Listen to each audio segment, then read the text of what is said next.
Hey guys, welcome to a new video. In today's video we're going to look at Leetcode problem, and the problem's name is final value of variable after performing operations. So there is a programming language which consists of only 4 operations, and there is one variable x.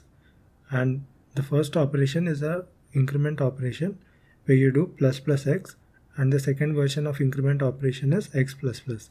So there are 2 increment operations, and the second type of operation are 2 decrement operations where you do minus minus x and x minus minus. So there are 2 decrement operations.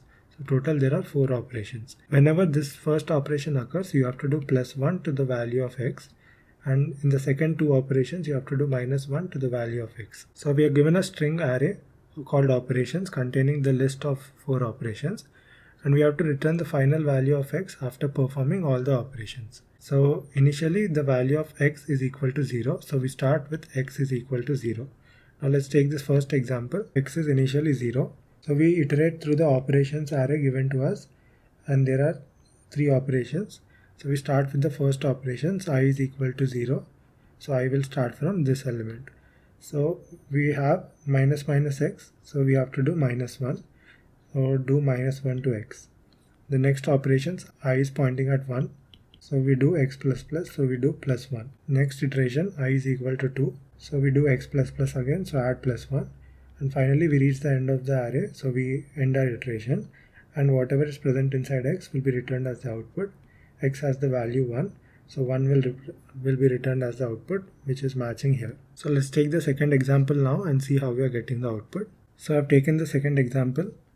We start our iterations from I is equal to 0, so I is pointing here in the 0th index. We start with the variable x is initially 0. Now we check if this operation is a plus increment operation or decrement operations. It is an increment operation.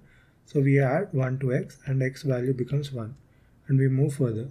Now I is pointing here at the first index, and we check if it is an increment or decrement operation. It is an increment operation, so add plus 1 to current value of x becomes 2, and move I forward. Now I is pointing here, I is pointing at 2, check if it is an increment or decrement operation. It is an increment, so do plus 1 and x value becomes 3. Move I forward. Now I is pointing at 3, which is greater than the length of the array, so we end our iteration. And whatever is present inside x is equal to 3, so 3 will be returned as the output, which is matching our expected output here. Now let's implement these steps in a Java program. So we start with the value x equal to 0. And we start our iterations from I is equal to 0 till the end of the array operation. So this is the input array given to us. So I will start from 0 until the end of the array. I is starting at 0. We check if it is an increment operation of 2 types. So these are the 2 increment operations, and these are the 2 decrement operations. So here we have to do minus 1, and here we have to do plus 1 to x. So here we are doing x plus plus, and here we are decrementing by 1 by doing x minus minus. And once the for loop ends, you come out of the for loop and return whatever is present inside x. And in this case, x will have 1 as the output. So the time complexity of this approach is O of n, where n is the length of the operations array given to us. And the space complexity is constant O of 1 because we're not using any extra space to solve this question. That's it guys, thank you for watching, and I'll see you in the next video.